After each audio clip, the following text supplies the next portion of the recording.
Saúdos! O reaccionario dos Peares, esa víbora que apalea e maltrata o seu propio idioma, non aposta, senón por burro ignorante, presidente da Xunta na Galiza con franquicia do partido máis corrupto da historia, ven de aprobar recentemente unha modificación na Lei de Saúde Galega que é un ataque a dereitos e liberdades sociais propia de un déspota, con medidas que se podrán aplicar con cualquier excusa e non necesariamente sanitarias, que afecta a todo ámbito social e non só especificamente ao relacionado con a saúde.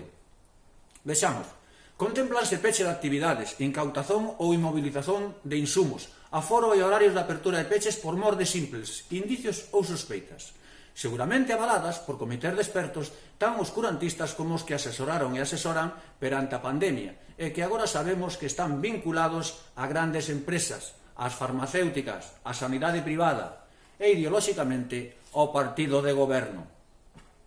A obriga de suministrar dados persoais sen especificar como serán tratados eses dados ou acudir a actividades e eventos de natureza social, comercio, hostalería, bodas e banquetes, concertos, e a obriga de prestacións persoais sen contraprestación algunha, así como cualquier outra medida que non é especificada, ou sexa, pode ser cualquier ocurrencia.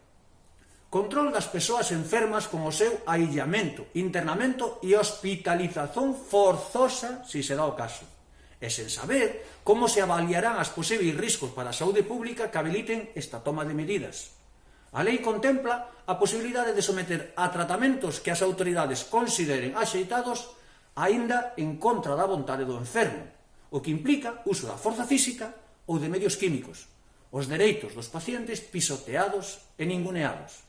Control social a través de aplicacións móviles, xeolocalización, etc. Os toques de recoller, restriccións á mobilidade, peches perimetrais, continúan. Todo o anterior forzado a través dun réximen sancionador que deixa a liberdade absoluta para impoñer multas e cuantías. Suprímese o procedimento administrativo como que a posibilidade da audiencia xudicial e o dereito á defensa fica eliminado.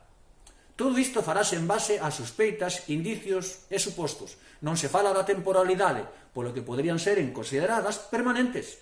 Non se fala do tratamento dos dados recollidos, etc. etc.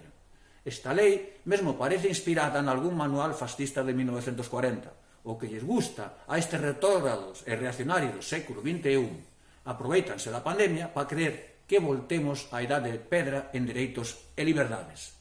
Estas modificacións á Lei de Saúde Galega vulnera e patea todos os dereitos e liberdades. Todos os códigos civis, a Constitución, pásanse polo forro a tramitación parlamentar e apróbase como unha lei de partido. Todo moi propio de quenes se chaman demócratas, mas cada vez que actúan asoman a patiña do retrógrado reaccionario que levan dentro. Xurídicamente seica non ten moito percurso, pasa por acima de competencias estatais, segundo expertos, mas sabemos que na maioría dos casos púlese un chisco por aquí, retiras algún puntiño por alá, ponse unha coma, ou sexa, perfúmase con linguaxe burócrata que oculta todo con eufemismos e velai que voltamos a longa noite de pedra. Esta lei pon un poder absoluto nas mans das autoridades, unha discrecionalidade e arbitrariedade descoñecida até agora.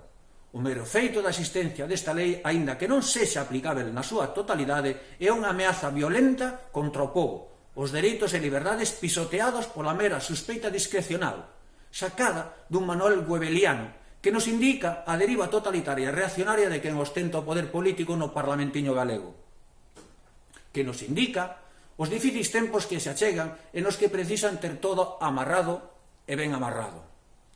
Todas estas regulacións teñen un trasfondo político contra a insurxente.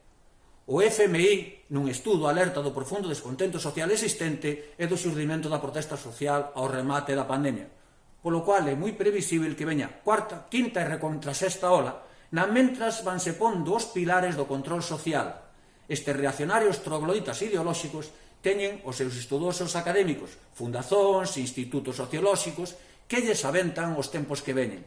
As ciencias sociais ao servicio do poder. Non dan pontadas en fío, non improvisan, e os seus planos son a 5, 10 ou máis anos.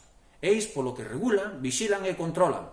Esta lei pouco ten que ver coa saúde da poboación e moito con os futuros tempos que se aviciñan e o seu desenrolo, con o mantemento da paz social, o silencio dos explorados, o dominio das rebeldías e das insurxencias, o aplacamento de toda voz disidente, o continuo aprofundamento da exploración da forza de traballo, o silenzamento dos marxinados e oprimidos, todo con o uso combinado da forza bruta dos corpos represivos e de leis como esta.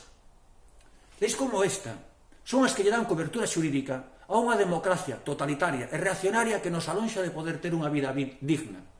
Ao invés dun programa informático, non todo se fai dunha vez e a golpe de ratón. Vaise instalando aos poucos, silenciando o debate político, facendo fronte a pequena resistencia, pulindo flecos e tratando de convencer con argumentos populistas que polarizan a opinión pública, debilitando a capacidade de reaxir do povo. Ao igual que foi facendo con os Sergas, troceando e vendendo por parcelas ao capital privado o Servicio Público de Saúde galego. Esta lei é unha declaración de guerra e a máis que posible instalación de un réxime de terror que precisa dunha resposta contundente. Non fixeron absolutamente nada relacionado con a sanidade para solventar a crise do COVID. Non se reforzou o sistema público, non se interviron xeriátricos. En cambio, tratouse de controlar a través dun marco bélico policial, poñendo a policías e militares no centro, na vez de médicos, sanitarios, medios económicos e materiais para control da sociedade, e non para curala. Esta lei reafirma que na Galiza o Palerma de Feijóo segue polo mesmo camiño. Só a organización popular paralizará os pasos cara ao totalitarismo que o retrógrado reaccionario dos Peares quere para Galiza. Unha aperta, compañeiros e camaradas, comunismo ou caos.